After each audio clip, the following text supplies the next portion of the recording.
வீட்டுல வந்து நிறைய கேட்டுக்கிட்டே இருக்காங்க. பாக்குற எல்லா ரிலேட்டிவ்ஸும் இப்ப அதுதான் காமனான ஒரு விஷயம். எங்கேயாவது ஒரு ஃபங்க்ஷன் போறோம்னா கேள்வி, என்னம்மா நீ இன்னும் கன்சீவ் ஆகலையா அப்படின்னு கேக்குறதா தான் இருக்கு. எனி குட் நியூஸ் அதேதான். அந்த மாதிரி கேட்கும்போது மன உளைச்சலுக்கு நிச்சயமாவே அந்த ஃபீமேல் ஆளாகிறத நம்ம பாக்குறோம். அப்படின்னும் போது ஏற்கனவே எனக்கு ஒரு பிசிஓடி இருக்கு, இல்ல தைராய்டு சம்பந்தப்பட்ட ஒரு டிஸ்டர்பன்ஸ் இருக்கு, கூடவே ஃபேமிலி ஹிஸ்டரியிலயும் இருக்கு அப்படின்னா அவங்க என்ன மாதிரியான ட்ரீட்மெண்ட் அவைல் பண்ணணும்? எங்ககிட்ட கப்பல்ஸ் வரும்போது யூஸ்வலா என்ன சொல்லுவோம்னா ஏஜ் ரொம்ப இம்பார்ட்டன்ட். இப்போ 28 வயசு 30 வயசுல தான் வராங்க, ஒன்னும் ப்ராப்ளமே இல்லை. கல்யாணம் ஆகி எத்தனை நாள் ஆகுதுன்னு கேட்போம். லெஸ் தென் 1 இயர் தான் வச்சுக்கோங்களேன். ஒரு 8 மாசம் ஆச்சு மேடம் கல்யாணம் ஆயிட்டு எனக்கு குழந்தை இல்லைன்னு வந்தாங்கன்னா யூஸ்வலா அவங்களுக்கு உடனே எல்லா டெஸ்டும் பண்ண மாட்டோம். இப்ப நான் சொன்ன அதே லைஃப் ஸ்டைல் மாடிஃபிகேஷன் சொல்லி கொடுப்போம். பேசிக்கா ஹீமோகுளோபின் லேடிஸ்க்கு பண்ணுவோம், ஜென்ஸுக்கு பார்க்கணும்னா ஜென்ஸ் கூட அப்புறம் கூட பார்க்கலாம். லேடிஸ்க்கு ஃபர்ஸ்ட் ஹீமோகுளோபின் தைராய்டு எல்லாம் பார்த்துக்கணும். சுகர், இப்ப நிறைய சுகர்ஸும் ரெகுலரா பாக்குறோம். பேசிக் டெஸ்ட் ஒரு அல்ட்ராசவுண்ட் இதெல்லாம் வந்துட்டு ஒரு 1 இயர் கழிச்சு பண்ணா கூட போதும். First 1 year we always tell them, நீங்க ஹஸ்பண்ட் ஒய்ஃப் ஒரே இடத்துல இருக்கீங்களா, ஒரே ஷிஃப்ட்ல வேலை பண்றாங்களா, ஹஸ்பண்ட் வெளிநாட்டுல இருப்பாரு, மாசத்துக்கு இல்ல வேற ஊர்ல இருப்பாரு, மாசத்துக்கு ஒரு வாட்டி தான் ஊருக்கே வருவாரு, இப்படி எல்லாம் இருந்துட்டு கன்சீவ் ஆகலாம் முடியாது. ஒரு ஹஸ்பண்ட் அண்ட் ஒய்ஃப் கல்யாணம் ஆன பிறகு ஒரே வீட்டுல தான் இருக்கிறாங்க, கம்ஃபர்டபுளா இருக்காங்க அப்படின்னா 1 இயர் வரைக்கும் வெயிட் பண்ணணும். உடனே ட்ரீட்மெண்ட் கொடுக்கணுங்கிற அவசியம் கிடையாது. 1 ஹோல் இயர் ஹஸ்பண்ட் ஒய்ஃப் ஒன்னா இருந்தும் கன்சீவ் ஆக முடியலன்னா மட்டும்தான் நம்ம எவாலுவேட் பண்ணணும். ஸோ அவங்க ரீஅஷ்யூர் பண்ணணும். 8 monthsல அம்மா கூட்டிட்டு வருவாங்க, இல்ல மாமியார் கூட்டிட்டு வருவாங்க. we tell them இன்னும் ஒரு 4 மாசம் கூட வெயிட் பண்ண. நான் எப்பயுமே என்ன சொல்றேன்னா ஃபர்ஸ்ட் வெட்டிங் அனிவர்சரி முடிச்ச அப்புறம் வாடா அப்படின்னு சொல்லி அனுப்பிச்சுடுவேன். யூஸ்வலி டெல் தம், அதுக்கு அவங்க ஞாபகம் வச்சுக்க முடியும், அதுக்காக அப்படி சொல்லுவேன். ஸோ அது வரைக்கும் பெரிய லெவல்ல ட்ரீட்மெண்ட்டோ இன்வெஸ்டிகேஷன்ஸோ பண்ண தேவை இருக்காது. பட் இப்போ ஃபார் எக்ஸாம்பிள் 35 வயசு ஒருத்தவங்க வராங்கன்னு வச்சுக்கோங்களேன், அவங்களுக்கு அந்த 1 இயர் கொடுக்க மாட்டோம். ஏன்னா ஏஜ் ஆல்ரெடி 35 தான் கல்யாணம் பண்ணிருக்காங்க. இப்போ அது ரொம்ப காமனா பாக்குறோம். 34, 35 தான் மேரேஜ். அந்த மாதிரி கப்பல்ஸ் வந்தாங்கன்னா எவாலுவேஷன் வி ஸ்டார்ட் 6 monthsலயே ஸ்டார்ட் பண்ணிடுவோம். But young couples less than 30னா 1 இயர் ஆயிட்டும் குழந்தை நிக்கலன்னா வி ஸ்டார்ட் எவாலுவேட்டிங். லேடிஸ்க்கு வந்து பேசிக் பிளட் டெஸ்ட், ஒரு ஸ்கேன் பண்ணிட்டா போறோம். ஜென்ஸுக்கு அவங்களுக்கும் இப்போ சுகர் எல்லாம் ரொம்ப காமன். சுகர் இதா இருந்ததுன்னா அவங்களுக்கு ஸ்பெர்ம் உடைய கவுண்ட், மொட்டிலிட்டி எல்லாம் ப்ராப்ளம் இருக்கும். ஸோ மென்னுக்கும் வந்து பேசிக்கா ஹீமோகுளோபின், தைராய்டு, சுகர் பார்த்துட்டு ஒரு விந்து அணுக்கள் டெஸ்ட், செமன் அனாலிசிஸ் சொல்லுவோம், அதை மட்டும் பண்ணிட்டு இது எல்லாமே நல்லா இருக்குன்னா பெருசா ட்ரீட்மெண்ட் தேவை இருக்காதுன்னு நல்லா அவங்களுக்கு ரீஅஷ்யூர் பண்ணி எக்ஸ்பிளைன் பண்ணி அந்த எந்தெந்த நாட்கள்ல ஓவுலேஷன் டேஸ்ங்கிறத எக்ஸ்பிளைன் பண்ணிட்டு அந்த நாட்கள்ல நீங்க ட்ரை பண்ணுங்கன்னு சொல்லிட்டு அனுப்பிடுவோம். அதுலயும் அவங்களால கன்சீவ் ஆக முடியலன்னா தான் we go into treatment. So குழந்தையின்மை அப்படிங்கறத பார்த்து பயந்துகிட்டு எதுக்கும் இது எல்லாத்துக்கும் ஏதோ பெரிய ட்ரீட்மெண்ட் அவசியங்கிறது கண்டிப்பா கிடையாது. ஒரு 10 கப்பல் வராங்கன்னா 7 பேரு to 8 கப்பல் வந்து இப்ப நான் பேசினதுலயே கன்சீவ் ஆயிடுவாங்க. நிறைய வாட்டி ஒரு 3 மாசம் கேப் கொடுத்துட்டு நீங்க 4 கிலோ குறைச்சிட்டு வாங்கன்னு அனுப்பிச்சிங்கன்னா நிறைய பேர் கன்சீவ் ஆயிட்டு வருவாங்க. யூரின் டெஸ்ட் பாசிட்டிவ் அவங்களே வந்துருவாங்க. ஸோ அந்த அளவுக்கு counselling and lifestyle modification plays a major role in infertility. அந்த புரிதல் ரொம்ப இம்பார்ட்டன்ட். அந்த மிச்சம் அந்த 2 to 3 கப்பல்ஸுக்கு தான் நம்ம வந்து ட்ரீட்மெண்ட் கொடுக்க வேண்டியிருக்கும். அதுவும் எல்லாருக்குமே எல்லா ட்ரீட்மெண்ட்டும் அவசியமே இருக்காது. It's very tailor made treatment. இந்த பர்சனுக்கு இவங்களோட ஏஜ் என்ன, ஹஸ்பண்டோட ஏஜ் என்ன, அவங்களோட ஃபேமிலி ஹிஸ்டரி என்ன, அவங்களுக்கு வேற என்ன மெடிக்கல் டிசீசஸ் இருக்குது, இது எல்லாத்தையும் பார்த்து அவங்களுக்கு என்ன ட்ரீட்மெண்ட் வேணுமோ அதுக்கேற்ற மாதிரி அவங்களுக்கு தேவையான ட்ரீட்மெண்ட் மட்டும்தான் கொடுப்போம். ஸோ எல்லாருக்குமே ஐயுஐ பண்ணணுமா, எல்லாருக்குமே ஐவிஎஃப் பண்ணணுமா, கண்டிப்பா கிடையாது. இதுல எல்லாம் கம்ப்ளீட்டா ட்ரை பண்ணி எதுவுமே ஒர்க் அவுட் ஆகலைன்னா அது லாஸ்ட் ரிசார்ட் தான் நம்ம ஐவிஎஃப் அப்படின்னு போகணும். டாக்டர், இப்போ நிறைய வளர்ச்சி ஆயிடுச்சு, எல்லா பெண்களும் எல்லா துறையிலும் வேலை பார்க்குறாங்க. அதே மாதிரி ஃபாரின் போய் வேலை பார்க்கக்கூடிய நிறைய கப்புள்ஸையும் நம்ம பார்க்குறோம்.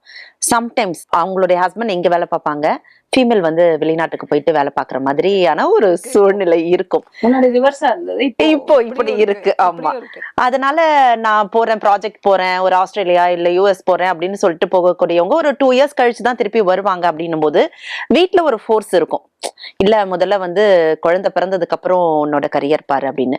பட் இப்ப இருக்கக்கூடிய எல்லா ஃபீமேல்ஸும் என்னோட கரியர் ஃபர்ஸ்ட், எனக்கு நான் ஸ்டாண்ட் பை பண்றேன் அப்படிங்கிற மாதிரி அந்த ஒரு நல்ல மைண்ட் செட்ல இருக்காங்க. பட் இது வந்து குழந்தைய வந்து பாதிக்க கூடாதுன்னா அந்த ஃபீமேல் இப்போ வெளிநாட்டுக்கு போறாங்கன்னா அவங்க என்னென்ன விஷயங்கள்லாம் வந்து முதல்ல தெரிஞ்சுக்கிட்டு போகணும்? People are really very aware. அது அந்த வகையில் சந்தோஷமா தான் இருக்குது. இந்த மாதிரி போகணும்னு நினைக்கிற கேர்ள்ஸ் வந்து எங்க கிட்ட வராங்க, வந்துட்டு ஒரு கவுன்சிலிங் மாதிரி வராங்க.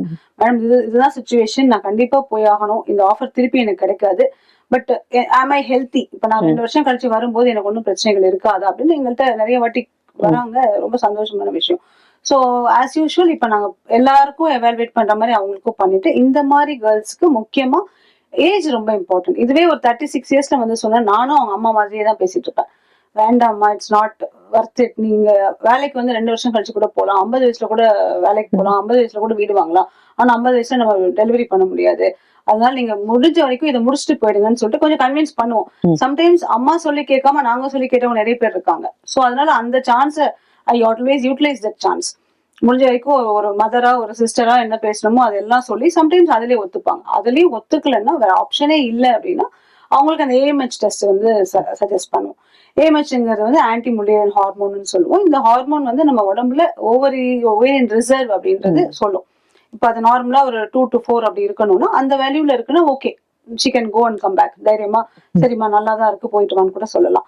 இல்ல கம்மியா இருக்குன்னா கண்டிப்பா இன்சிஸ்ட் பண்ணி இந்த ரிப்போர்ட்டை வச்சுட்டு better to have baby and கோன்னு கூட சொல்லலாம். இது எந்த பேச்சும் கேட்காத சில பேரும் இருப்பாங்க. இல்ல மேடம் நீங்க என்ன சொன்னாலும் நான் கன்வின்ஸ் ஆக மாட்டேன், நான் போய் தான் ஆகணும் அப்படின்னு ஃபீல் பண்ணாங்கன்னா we have something called cryopreservation. So அந்த எக்கை வந்து நம்ம ஓவுலேஷன் இண்டக்ஷன் பண்ணி எக்கை கலெக்ட் பண்ணி ஃப்ரீஸ் பண்ணி வச்சுப்போம். அவங்க திருப்பி 2 years கழிச்சு வரும்போது கூட நம்ம அந்த இவங்களோட எக்கை ஏற்கனவே ஃப்ரீஸ் பண்ணி வச்சிருக்கிறத வச்சுட்டு ஹஸ்பண்டோட ஸ்பெர்ம் யூஸ் பண்ணி இக்ஸி மாதிரி பண்ணிட்டு அப்புறம் அவங்களுக்கு அதை எம்ப்ரியோவா டிரான்ஸ்ஃபர் பண்ண முடியும். இது ஒரு ஆப்ஷன் அவைலபிள். இது எல்லாருக்கும் ரொட்டீனா யூஸ் பண்றது இல்ல. இன் ஸ்பெஷல் சிச்சுவேஷன்ஸ், எஸ்பெஷலி இப்ப நீங்க சொன்ன மாதிரி கட்டாயமா நான் போய் ஆகணும்னு நினைக்கிறவங்களுக்கும், அதே மாதிரி கேன்சர் பேஷண்ட்ஸ். இப்போ ஃபார் எக்ஸாம்பிள் ஒரு 28 years ஒரு பொண்ணுக்கு கேன்சர் இருக்குன்னா அவங்களுக்கு இந்த மாதிரி சஜஸ்ட் பண்ணுவோம். அவங்களுக்கு அந்த கீமோ அந்த சர்ஜரி முடிச்சுட்டு கீமோ ரேடியேஷன்லாம் போறதுக்கு முன்னாடி எக்கை எடுத்து ப்ரிசர்வ் பண்ணி வச்சிட்டோம்னா அவங்க கீமோ ரேடியேஷன் முடிச்சுட்டு வரும்போது பேபியை நம்ம ஃபார்ம் பண்ணிட்டு உள்ள போட முடியும். ஸோ இது ஒரு அட்வான்ஸ் டெக்னாலஜி. எல்லா இடத்துலயுமே இப்ப நிறைய இடங்கள்ல அது இருக்குது. ஸோ அது ரொம்பவே யூஸ் ஆகும் for especially for cancer patients and career oriented, where அந்த ஏஜ் வந்து அவங்க 40 yearsல தான் அவங்க பிளான் பண்றாங்கன்னா அவங்க இந்த மாதிரி சப்போர்ட் எடுத்துக்கலாம். AMH டெஸ்ட் அப்படிங்கிறது எந்த அளவுக்கு இம்பார்ட்டன்ட் டாக்டர்? எல்லாருமே எடுக்கணுமா அந்த டெஸ்ட்? இல்ல ஒரு ட்ரீட்மெண்ட் போறேன், இப்ப ஒரு IUI இல்ல IVF போறேன்னா எடுக்கணுமா? எல்லாருக்குமே தான் எடுக்கிறோம்.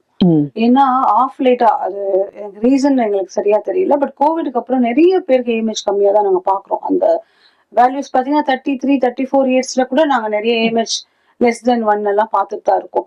அதனால அது ரொம்பவே முக்கியமான டெஸ்ட். இன்ஃபர்டிலிட்டி ஸ்பெஷலிஸ்ட் பாத்தீங்கன்னா முக்கால்வாசி நாங்க ஈவன் எங்க ஃப்ரெண்ட்ஸ் எல்லாம் கேட்பாங்க, அவங்க கூட சொல்லுவோம் எல்லாருக்குமே ஒரு AMH பார்த்தது பெட்டர். இப்ப நல்லா இருக்குன்னா சந்தோஷம், நல்லா இருக்குன்னு சொல்லி அனுப்பிடலாம். கம்மியா இருக்குன்னா we can advise them early. பாவம் பேஷண்ட்ஸ்க்கு தெரியாது இல்லையா AMH நம்ம பண்ணிக்கணும் அப்படின்ற அவேர்னஸ் இருக்கு. ஒரு ஜெனரல் பிராக்டிஷனர் கிட்ட போனா கூட பேபிக்குன்னு போறச்ச அவங்க ஒரு AMH பண்ணிட்டாங்கன்னா they can guide them better. For example AMH 1 தான் இருக்குன்னு வச்சுக்கோங்களேன், அவங்க உடனே அடுத்தடுத்த ட்ரீட்மெண்ட்டுக்கு போயிட்டு சீக்கிரம் பேபி ஃபார்ம் பண்ணிக்கிறது பெட்டர்.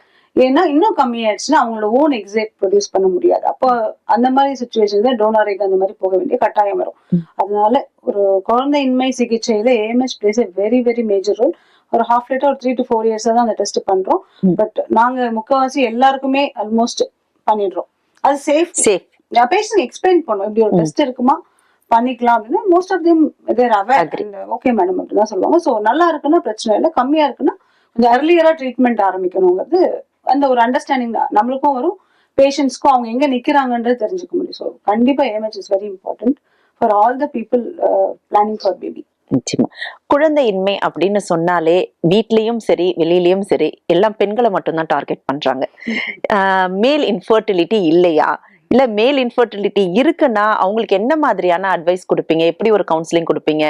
ஏன்னா family plays a major role. கட்டாயமா ஒரு ஆண் பிள்ளைய அவங்க அம்மாக்கு அழைச்சிட்டு வந்து உனக்கு பிரச்சனை இருக்காப்பா, குழந்தையின்மை சம்பந்தப்பட்ட பிரச்சனை, யாருமே டாக்டர் கிட்ட கேட்கறதே இல்ல. முன்னாடி விட இப்ப பரவாயில்லையா தான் இருக்கு மகா. நாங்க 10 வருஷம் முன்னாடி பார்க்கும்போது அம்மா வந்து டாக்டரை கூட்டிட்டு வருவாங்க, அப்படிதான் இருக்கும். மேல் வரவே மாட்டாங்க, மாமியார்லாம் வர மாட்டாங்க. இப்போ வந்து கொஞ்சம் பெட்டரா தான் இருக்குது. Even mother-in-laws, I am seeing lot of good mother-in-laws where they support the girl very much. என்கிட்ட நிறைய பேஷண்ட்ஸ் இருக்காங்க, அவங்களே சொல்லுவாங்க என் பையன் டெஸ்ட் பண்ண எப்படியாவது கூட்டிட்டு வரேன் டாக்டர் அப்படின்னு சொல்லுவாங்க. ஸோ இப்போ அந்த மாற்றம் வந்துருச்சு. ஸோ இன்ஃபர்டிலிட்டி பொறுத்த வரைக்கும் இட் இஸ் ஈக்குவலி இம்பார்ட்டன்ட். ஆம்பளைக்கும் ப்ராப்ளம்ஸ் இருக்கலாம், லேடிஸ்க்கும் ப்ராப்ளம் இருக்கலாம். யாருக்கு ப்ராப்ளம் இருக்குன்னு கண்டுபிடிச்சாதான் யாருக்கு வைத்தியம் பண்ணணும்னு தெரியும். ஸோ இது வந்து it's not a blame game. எனக்கு தான் பிரச்சனை இருக்கு, உனக்கு தான் பிரச்சனை இருக்குன்னு சொல்லிக்கவே முடியாது. ஈக்குவல், அது 2 பேருமே பார்த்துக்கிட்டு யாருக்கு ப்ராப்ளம் இருக்கோ ஒருத்தர் சப்போர்ட் பண்ணிக்கணும்.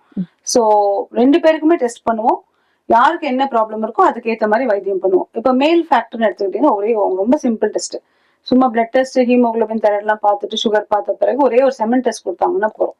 அதுலயே நமக்கு தெரிஞ்சிடும் கவுண்ட் எப்படி இருக்கு, மொட்டிலிட்டி எப்படி இருக்கு, அதனுடைய மார்பாலஜின்னு சொல்லுவோம், அந்த விந்துக்களுடைய நார்மலா இருக்கா அப்படின்றது மார்பாலஜி பார்ப்போம். ஸோ அது மட்டுமே முடிஞ்சிடும். ஒரு வாட்டி வந்தாங்கனாலே அவங்களோட டெஸ்டே முடிஞ்சுக்கணும். Actually it's very easy. கேர்ள்ஸுக்கு தான் கொஞ்சம் நிறைய டெஸ்ட் இருக்கு. ஸோ இவங்களுக்கும் பேசிக் பிளட் டெஸ்ட் எல்லாம் பார்ப்போம், ஸ்கேன்.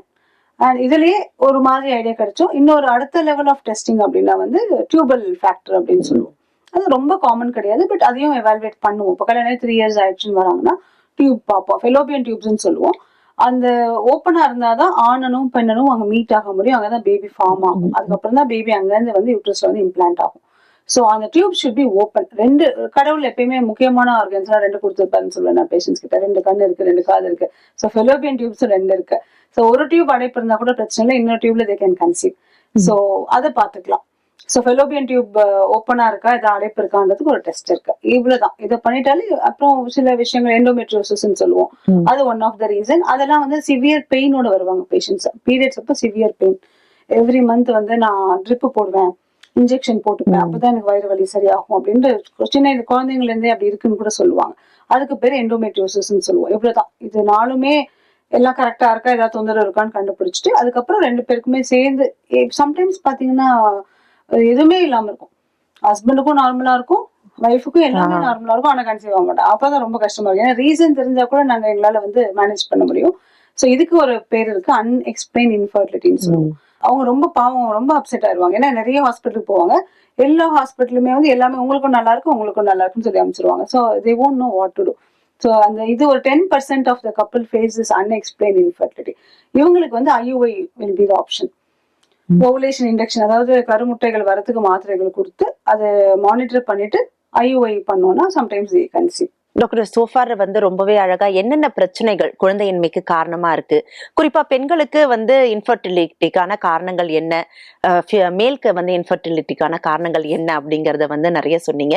கூடுதலா வந்து என்னென்ன மாதிரியான சிகிச்சை முறைகள் இருக்கும் அப்படிங்கறத அடுத்து வர இருக்கக்கூடிய எபிசோட்ல நம்ம டிஸ்கஸ் பண்ணலாம். இந்த நிகழ்ச்சியில கலந்துகிட்டு வரம் IVFல இருக்கக்கூடிய விஷயங்கள் என்னென்ன, இன்ஃபர்டிலிட்டியை எப்படி நம்ம வந்து எராடிகேட் பண்ண முடியும், எல்லாருக்குமே வந்து குழந்தை வரம் சாத்தியமான ஒரு விஷயம் தான் நம்ம வரம் IVF மூலமா அப்படிங்கறத நம்ம நேயர்களோட பகிர்ந்துக்கிட்டீங்க. ரொம்ப நன்றி டாக்டர். நன்றி.